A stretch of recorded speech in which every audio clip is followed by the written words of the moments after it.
ఆవుల రాజు గారు గంగిరెద్దుల సంఘం రాష్ట్ర నాయకుడిగా, గంగిరెద్దులు అంటే ఆ పండుగలప్పుడు తప్ప ఆ తర్వాత వాళ్ళని గుర్తించే వాళ్ళు ఎవరు కూడా లేరు. మరి ఆ తర్వాత వాళ్ళ జీవన భృతి ఏంటి, వాళ్ళ జీవనం ఏ విధంగా సాగుతుంది? సార్ ఇక్కడ నేను మీకు ఒక విషయం చెప్పాలి. ప్లీజ్. నేను నా కులంలో పుట్టినందుకు సిగ్గుపడట్లేదు, కానీ నా కులాన్ని బీసీలో చేర్చడానికి నిజంగా బాధపడుతున్నాను. Why?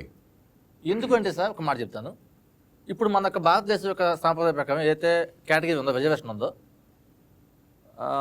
SC ST BC OC కదా. అంటే ఇక్కడ మన దృష్టిలో అంటే మన రాజ్యాంగ పరంగా ఎస్సీ ఎస్టీ అంటే తక్కువ జాతి అని. నేను ఎవరిని తక్కువ పట్టట్లేదు, వాళ్ళ ఏమైనా తప్పుగా నన్ను మన్నించండి. కానీ ఇక్కడ మన గవర్నమెంట్ ఉద్దేశం ఏంటంటే ఎస్సీ ఎస్టీ తక్కువ జాతి వాళ్ళు, బీసీ వాళ్ళు వాళ్ళకన్నా కొంచెం మెరుగైన జాతి అని.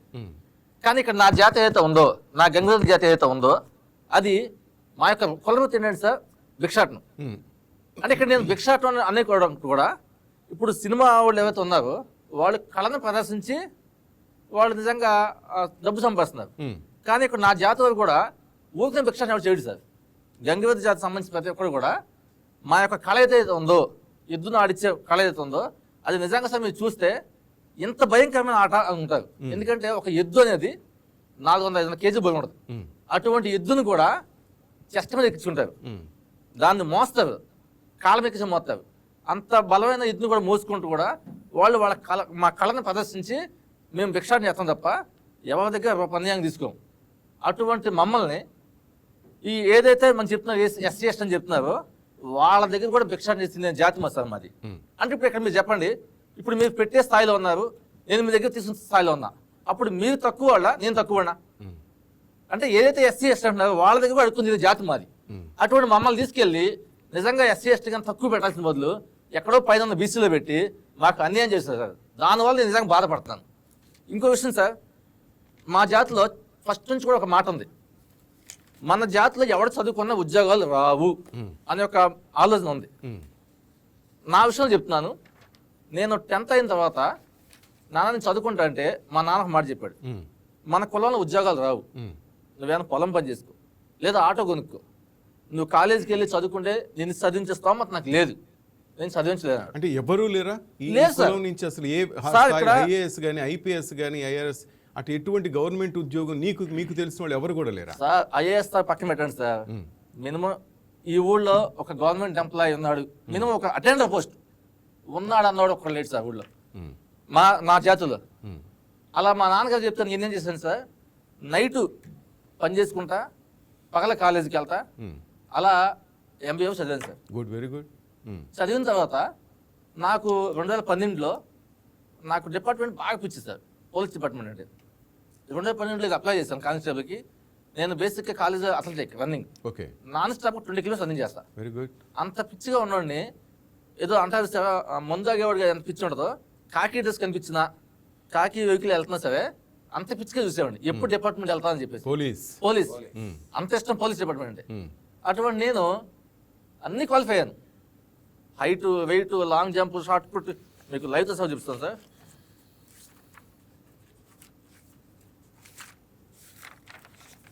ఒకసారి చూడండి సార్, క్యామ్ ఒకసారి చెప్తాను సార్.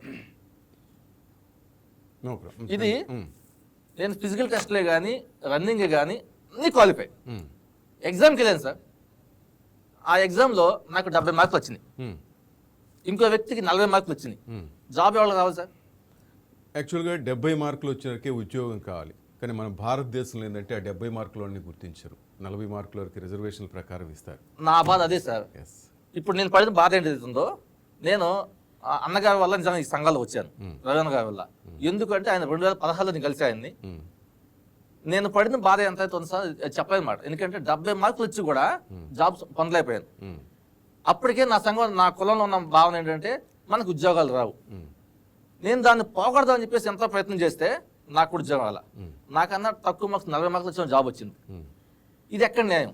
ఇప్పుడు ఏజ్ ఉందా లేక ఏజ్ కూడా దాటేసారా? మీకు ఇంకా ఇబ్బంది లేదు? ఇప్పుడు నాకు 35 సార్. ఇప్పుడు అయితే జాబ్కి సంబంధించి అర్హత లేదు సార్, లేకపోయింది.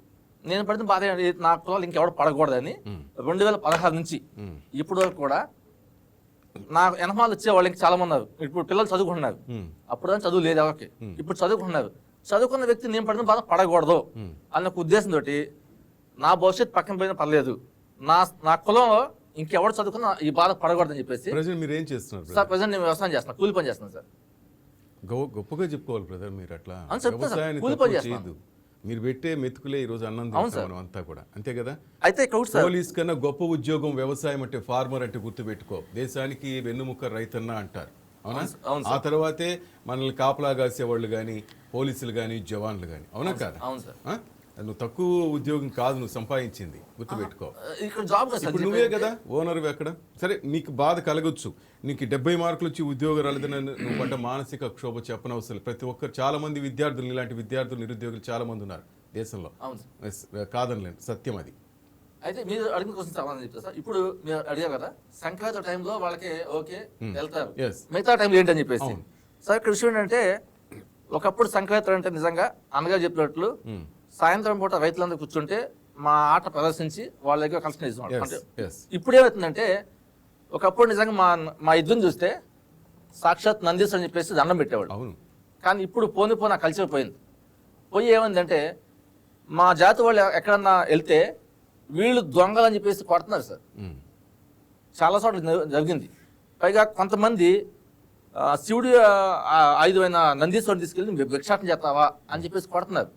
మా యొక్క స్త్రీలు ఏం చేస్తారంటే సార్, ఈ పూసలు అవి ఉంటాయి కదా, వెంట్రుకలు పూసలు ఉంటాయి, వాటిని నమ్ముకుంటూ ఉంటారు.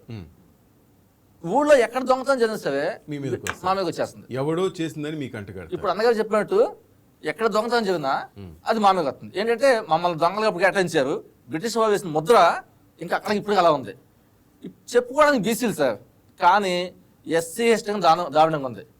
కొన్ని గ్రామాలు అయితే సార్ నేను చెప్తున్నాను, ఇంకొక వ్యక్తిని వేరే కులం వాడిని మనం ఏంటి అంత అక్కడ లేదు, నువ్వు నన్ను ఏంటి అంటావా, నీ జాతి ఏంటి నా జాతి ఏంటి, కేసులు పెడుతున్నారు. అంటే అది ఇప్పుడు అంటే ఎస్సీ ఎస్టీ అంటలేదు సార్. ఇప్పుడు మిగతా అయితే పెద్ద కులాలు ఉన్నాయో, పెద్ద కులాల దృష్టిలో మేము వాళ్ళతో కూడా సమానం, బీసీలోనే ఉంది, బీసీలోనే. కానీ మా స్థాయి ఎక్కడ అణగారిన జాతి.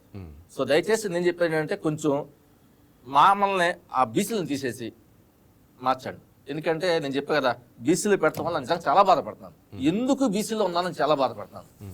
నా తర్వాత వచ్చే తరం కూడా బాధపడకూడదని చెప్పేసి ఈరోజు రావడం జరిగింది సార్.